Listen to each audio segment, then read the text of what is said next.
एक बार फिर से आप सभी का इस चैनल पर पुनः अभिनंदन दोस्तों। और बंगाल की खाड़ी पर बनने वाले सिस्टम से जुड़े हुए इस नए अपडेट के इस बुलेटिन में आप सभी का स्वागत है। बंगाल की खाड़ी पर जैसा कि आप जानते हैं कि लगातार एक के बाद एक मौसमी सिस्टम बन रहे हैं, जिसके चलते बारिश की गतिविधियां दक्षिण भारत पर भी धीरे धीरे बारिश का प्रभाव बढ़ रहा है। इसके अलावा मध्य भारत पर लगातार जबरदस्त बारिश का प्रभाव है। महाराष्ट्र, गुजरात, मध्य प्रदेश समेत देश के कई राज्यों में काफ़ी अच्छी बारिश हो रही है। हालांकि अभी भी बारिश में कमी और बारिश को लेकर विडंबना देश के कई राज्यों में बनी हुई है, जिसमें प्रमुख तौर पर अगर बात करें राजस्थान की या पंजाब, हरियाणा, दिल्ली, उत्तर प्रदेश की बात करें या बिहार, झारखंड की बात करें, तो यहाँ पर बारिश में अभी भी कमी रिकॉर्ड की जा रही है। और बारिश का जो आंकड़ा था वो तो लगभग तमाम जगहों पर अच्छा चल रहा है, लेकिन बारिश कुछ क्षेत्रों में हो रही है और जिन क्षेत्रों में हो रही है लगातार, वहाँ पर काफ़ी अच्छी बारिश हो रही है। लेकिन विडंबना वहाँ पर है जहाँ पर बारिश लगातार नहीं हो रही है।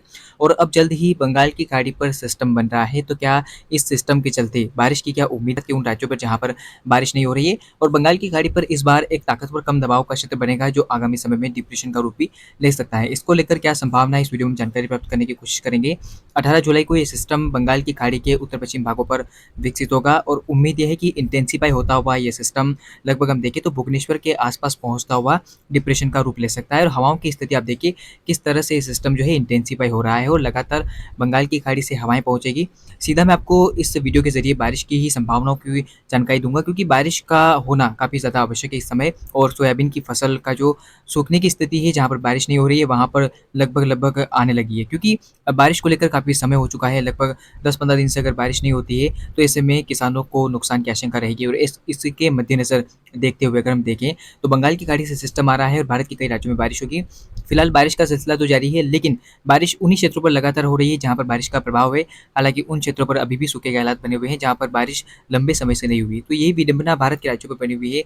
हालांकि अब बंगाल की खाड़ी पर सिस्टम बन रहा है तो बारिश की उम्मीदें भी नजर आ रही है। आप देख सकते हैं कि 20 जुलाई के आसपास ये सिस्टम जो है वो लगभग भुवनेश्वर को कवर करेगा, यानी कि ओडिशा के आसपास पहुंचेगा। इसके प्रभाव के चलते उम्मीद है कि बिहार, झारखंड और उत्तर प्रदेश, साथ ही साथ पंजाब, हरियाणा, दिल्ली तक नमी की हवाएं पहुंचेगी। और इस बीच बादल बनेंगे उत्तर प्रदेश, पंजाब, हरियाणा, दिल्ली पर। इसके अलावा बिहार, झारखंड पर तो बारिश की संभावना नजर आ रही है। इसके अलावा महाराष्ट्र, गुजरात और मध्य प्रदेश के दक्षिण पश्चिमी जिलों में, इसके अलावा उड़ीसा और छत्तीसगढ़ के दक्षिणी भागों में, तेलंगाना, आंध्र प्रदेश के अधिकांश इलाकों में मूसलाधार बारिश होने की संभावना में नजर आ रही है। उम्मीदें 22-23 को कहां पर रहेगी, अगर इसकी बात करें तो आप देख सकते हैं कि बारिश का जो लगातार प्रभाव है और बंगाल की खाड़ी से आने वाला system, axis of monsoon trough समेत कई सारे ऐसे सिस्टम है जो एक्टिव होंगे। और इसके चलते उत्तर प्रदेश पर और उत्तर पूर्वी मध्य प्रदेश पर काफी भीषण बारिश होने की संभावना है।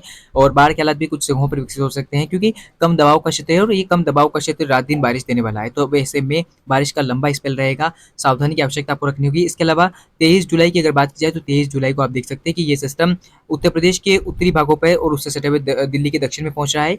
इसके प्रभाव के चलते पश्चिमी मध्य प्रदेश में काफ़ी भीषण बारिश होने की संभावना 23 और 24 जुलाई को हमें नजर आ रही है। इसके अलावा उत्तर प्रदेश, बिहार, झारखंड पर भी काफ़ी व्यापक भीषण बारिश होगी, क्योंकि एक्सिस ऑफ मानसून ट्रफ भी रहेगी, जिसके चलते लगातार बंगाल की खाड़ी की हवाएं पहुंचेगी। तो ये था सिस्टम से जुड़ा हुआ छोटा सा अपडेट। हालांकि इस दौरान अगर हम बात करें राजस्थान की, तो आप देख सकते हैं कि राजस्थान के पूर्वी जिलों में तो काफ़ी अच्छी बारिश होगी, लेकिन पश्चिमी जिलों में अभी भी बारिश को लेकर संभावना थोड़ी कम नजर आ रही है। चूंकि जोधपुर से लेकर आप देख सकते हैं कि बीकानेर और श्रीगंगानगर, इन इलाकों में अभी भी बारिश में कमी आपको नजर आ सकती है आगामी समय में। यानी कि अगले 10-15 दिनों के दौरान यहाँ पर बारिश की ज़्यादा संभावना में नहीं नजर आ रही है। तो इस समय यहाँ पर किसानों को थोड़ा इंतजार करना पड़ सकता है, विडंबना यहाँ पर लगातार बनी रहेगी। तो ऐसे में यहाँ पर उचित सिंचाई का प्रबंध आपको करना होगा। इसी बीच बाद में 24-25 के आसपास फिर से बंगाल की खाड़ी पर एक सिस्टम बनेगा, जो आगे बढ़ता हुआ लगभग हम देखें तो पूर्वी पूर्वी भारत को कवर करेगा, जो बिहार, झारखंड को भारी बारिश देता हुआ नजर आएगा।